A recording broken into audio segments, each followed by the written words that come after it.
할렐루야. 주님의 사랑하심을 여러분께 전합니다. 사사기 강의 19번째 시간입니다. 나실인 삼손의 출생에 대해서 함께 은혜를 나누겠습니다. 사사기 13장 1절에서 7절까지 말씀입니다. 구약성경 384쪽입니다. 함께 봉독하시겠습니다. 이스라엘 자손이 다시 여호와의 목전에 악을 행하였으므로 여호와께서 그들을 40년 동안 블레셋 사람의 손에 넘겨주시니라. 소라 땅에 단지파의 가족 중에 마노아라 이름하는 자가 있더라.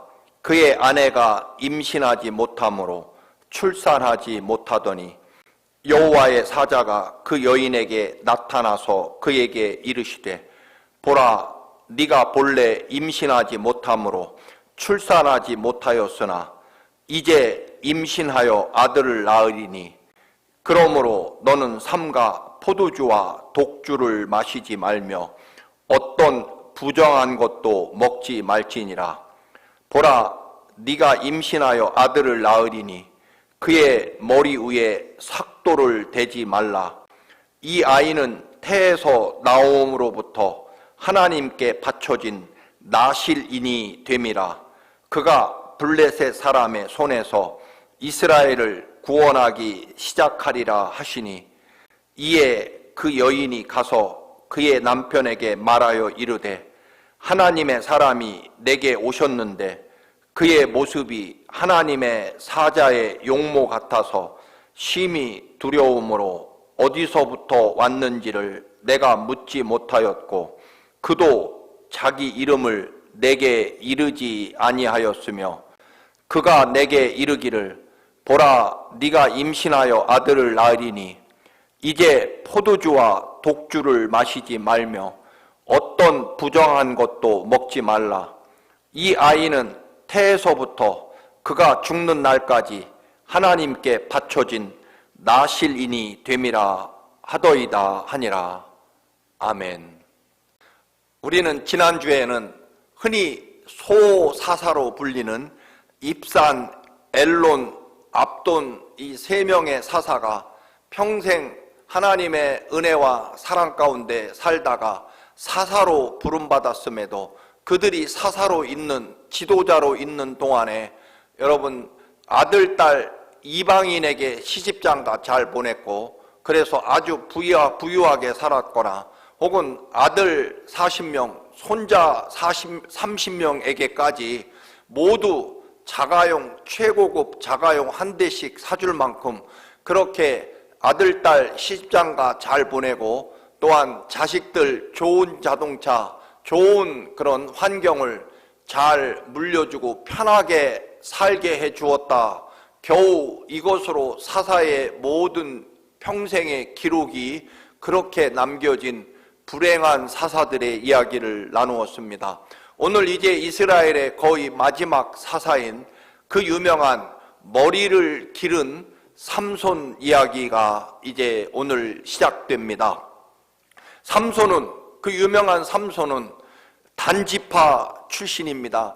이 이스라엘의 12지파 중에 이 단지파라고 하는 지파는 정말 가장 작은 지파 중에 하나이면서 그 당시에 가장 막강한 이방 민족 끝까지 이스라엘을 괴롭혔던 블레셋 민족이 살던 바로 옆에 단지파가 있었습니다.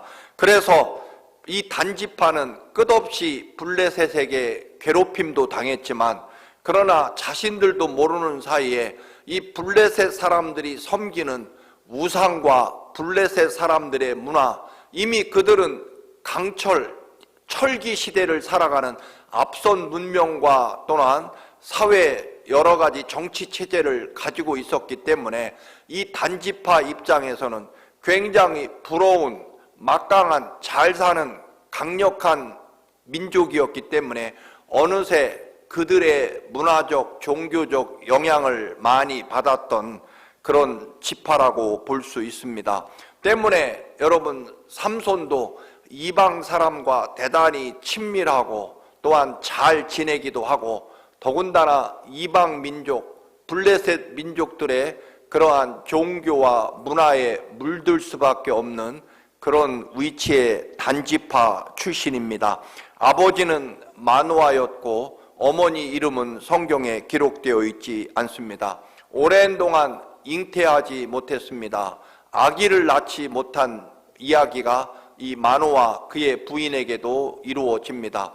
여러분, 놀랍게도 성경에는요, 아기를 낳지 못하는 여인들이 정말 하나님의 놀라운 역사와 계획 속에서 오히려 정말 위대한 역사와 영광을 이루어내는 것을 보게 됩니다.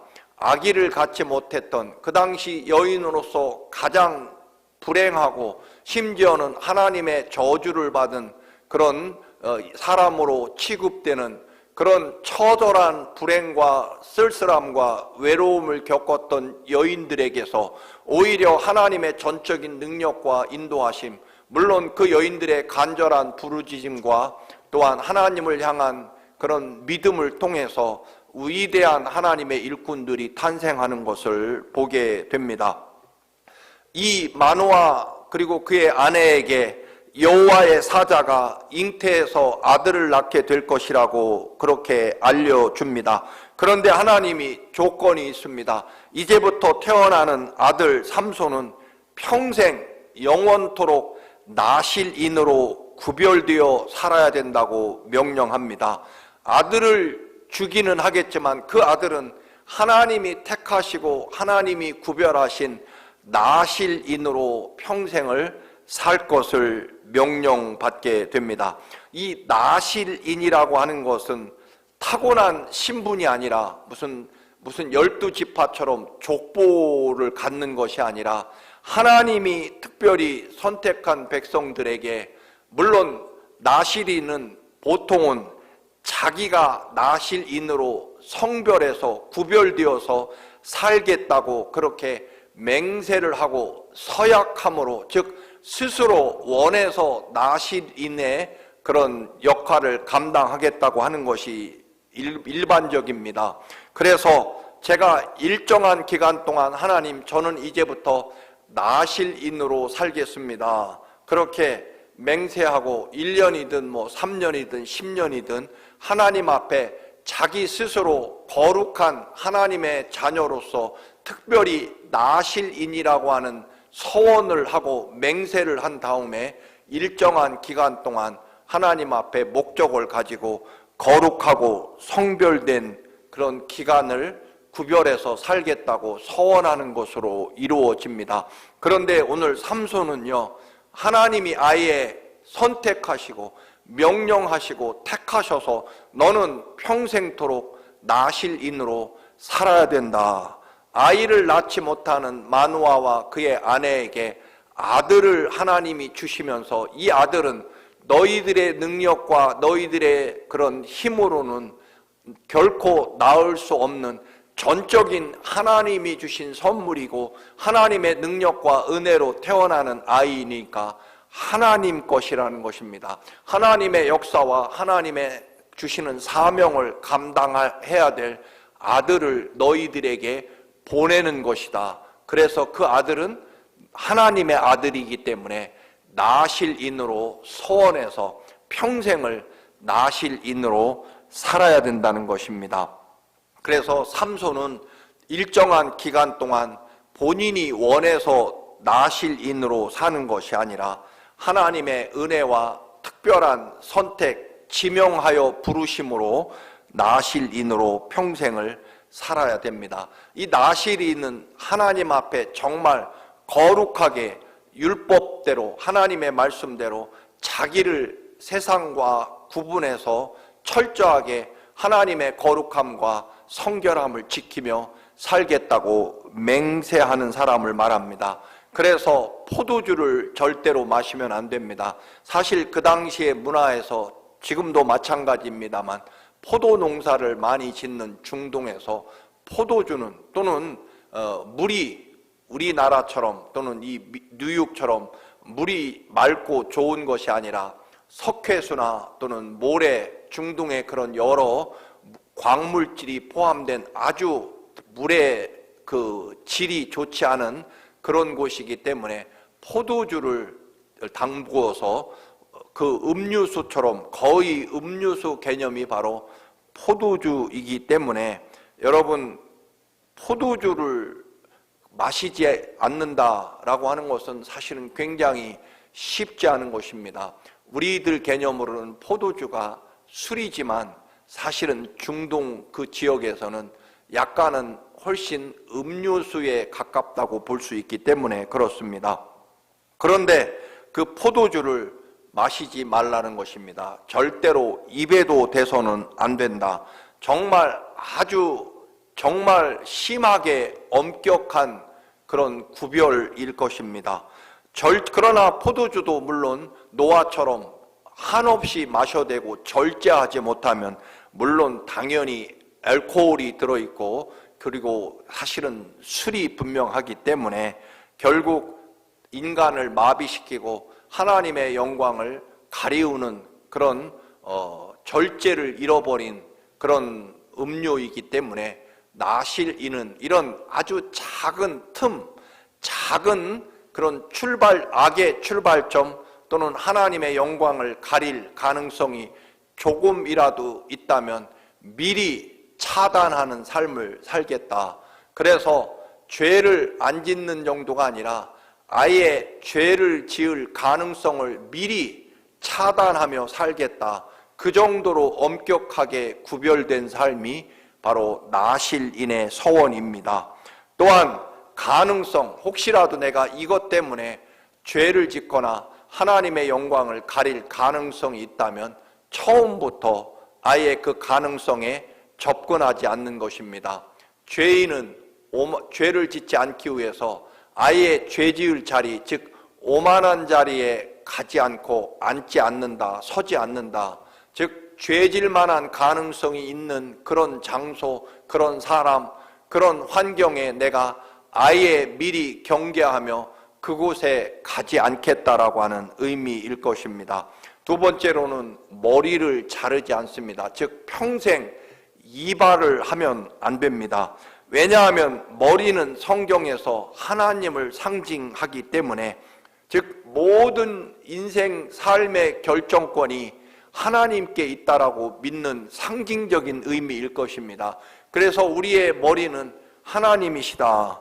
그래서 나 자신이 아닌 하나님께서 내 삶을 결정하시고 또한 나를 인도하시고 이끄시는 철저하게 하나님의 은혜와 인도하심과 사랑에 내 삶을 맡기고 복종하고 나를 온전히 하나님의 인도하심과 이끄심에 맡기는 하나님 것이라고 하는 그런 상징적인 증거가 바로 머리에 가위를, 요즘으로 말하면 가위를 대지 않고 한마디로 말하면 절대로 이발을 하지 않는 것, 그것이 바로 나실인의 또 하나의 그런 상징적인 구별입니다. 그 당시에 머리를 이렇게 완전히 미는 것은 이방 종교 사제들이 하는 일이었기 때문에 그렇습니다. 그래서 사도 바울도 여러분 머리를 박박 미는 것은 이방 종교라고 그렇게 믿기 때문에 사도 바울도 당연히 금지시킵니다.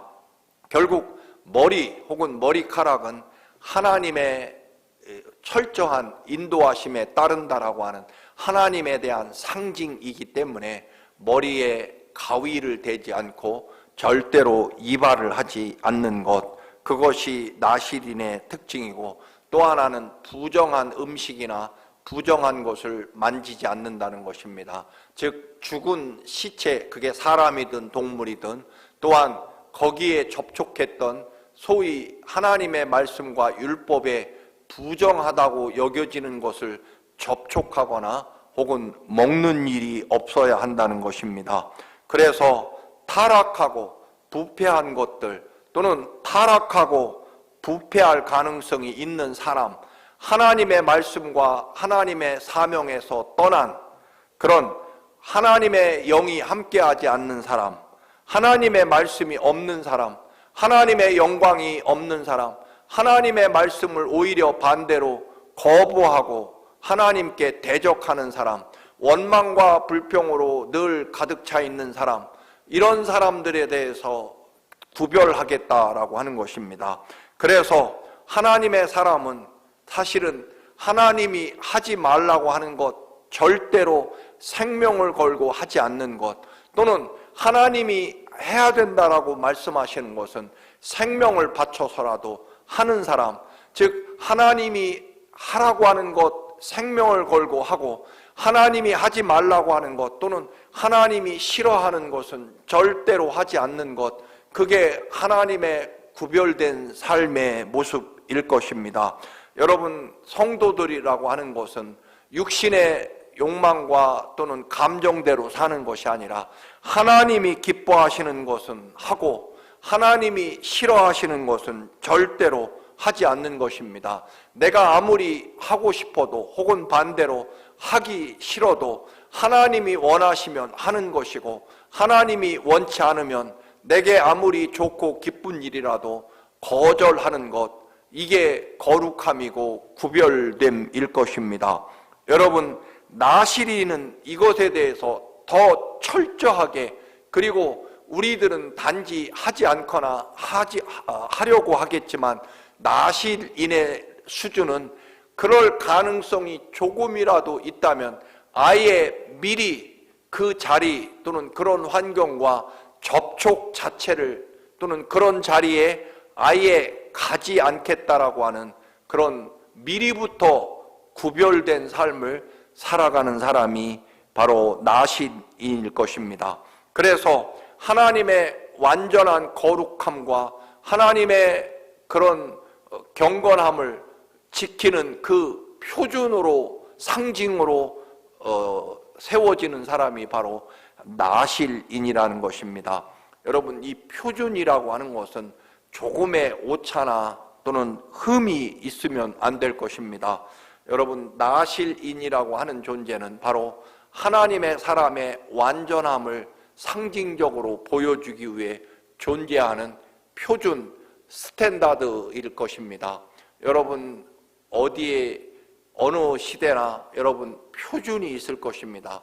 그 완전함에 이르게 하려고 세움받은 사람이 바로 삼손, 그리고 나실인의 서원일 것입니다.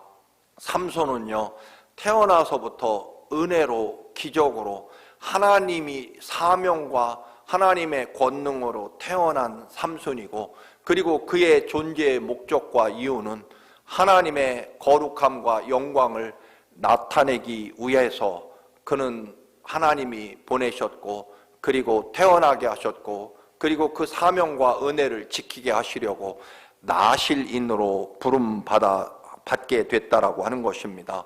여러분, 하나님께 바쳐진 순간부터, 하나님의 은혜로 구원받은 순간부터 우리도 마찬가지로 예수 그리스도께서 내 모든 죄악을 사하시려고 십자가에 피를 흘리시고 또 내 죄값으로 대신 죽으심으로 내 모든 죄가 용서받았고, 그리고 이제부터 나는 영생토록 하나님의 거룩한 자녀로, 하나님의 백성으로, 하나님의 구원받은 하나님의 사람으로 우리는 살게 됐다. 그렇게 회개하고 거듭나서 하나님의 새 사람으로 우리가 출발하고 거듭난 사람으로 하나님의 사람으로 살아가게 된다면 우리는 이 순간부터 성별되고 거룩해져야 한다는 것입니다. 왜냐하면 우리는 하나님의 사람으로 거듭난 사람이기 때문에 이전 삶이 아니라 이제 우리의 삶은 거룩함과 경건함, 그리고 하나님의 은혜에 대한 감사와 영광으로 우리들의 삶의 목적과 존재가 이루어져야 한다는 것입니다. 하나님이 우리를 구원하시고 하나님 것으로 삼으셨기 때문에 이제 우리는 오로지 하나님의 말씀과 하나님의 뜻과 하나님이 주신 사명만을 위해 존재해야 된다는 것입니다. 구원받기 전에는, 거듭나기 전에는, 거듭 태어나 하나님의 사사람으로 태어나기 전에는 십자가 보혈로 모든 죄가 깨끗이 씻겨지고 하나님의 거룩한 자녀로 우리가 거듭난 순간부터는 우리는 경건과 거룩함이 영원토록 우리들의 삶에 구원받은 하나님의 백성으로서의 의무이며 표준이라고 하는 것입니다. 그래서 이제부터 우리는 거듭난 그리스도인이 맞다면 우리는 하나님의 말씀이 우리들의 삶의 표준이고 영원토록 하나님 나라에 이를 때까지 우리는 오로지 완전하신 하나님의 말씀과 뜻에 따라 살아야 된다는 것입니다.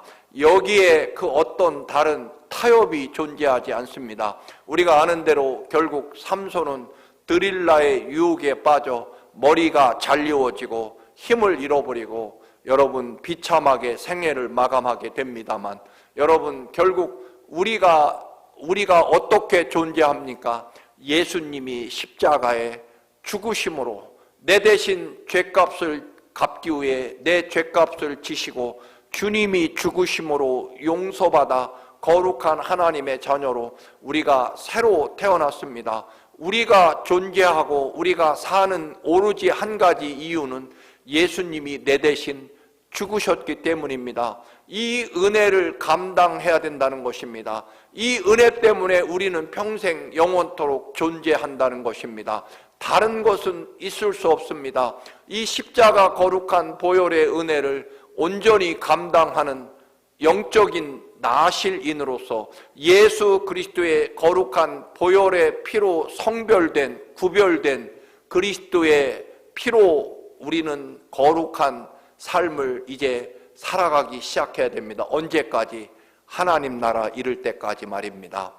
사랑하는 교우 여러분, 예수님의 보혈의 피로 우리는 거듭난 사람이고, 그래서 이제 예수 그리스도의 보혈의 피와 그리고 하나님의 말씀이 우리의 삶의 목표이며 지켜야 될 거룩한 하나님의 말씀이며 사명입니다.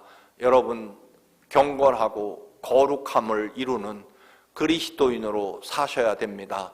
십자가 보혈의 피로 거듭난 새로 태어난 우리들이기 때문입니다. 삼손은 자원에서가 아닙니다. 태어날 때부터 은혜로 태어나 그렇기 때문에 삼손은 언제까지 기한이 정해져 있는 것이 아니라 결국 영원토록 나실인으로 살았어야 됩니다. 우리도 마찬가지입니다. 하나님의 아들 예수 그리스도의 십자가 보혈의 피로 거듭난 우리들, 새 사람 된 우리들, 하나님의 말씀과 하나님의 뜻과 사명으로 경건함과 거룩함을 언제까지?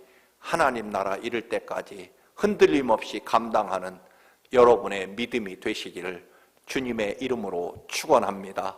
할렐루야. 우리의 생명과 삶이 되시는 하나님, 우리도 예수 그리스도의 흘리신 보혈의 피로 또한 십자가에 감당하신 죽음으로 우리의 죄값이 모두 씻어지고 용서받았습니다. 이제 우리는 십자가 보혈의 은혜로 거듭난 사람입니다. 하나님 사람입니다. 주님의 죽으심의 은혜로 태어난 저희들, 아버지 구원받고 하나님의 자녀가 된 저희들, 이제부터 영원토록 구원받은 하나님의 백성으로 거룩함과 경건함을 이루며 아버지 주신 새 사명과 새 은혜를 감당하며 하나님 나라 이를 때까지 영적인 거룩한 나실인으로서의 생명과 삶을 감당하게 하옵소서. 예수 그리스도의 이름으로 기도드립니다. 아멘.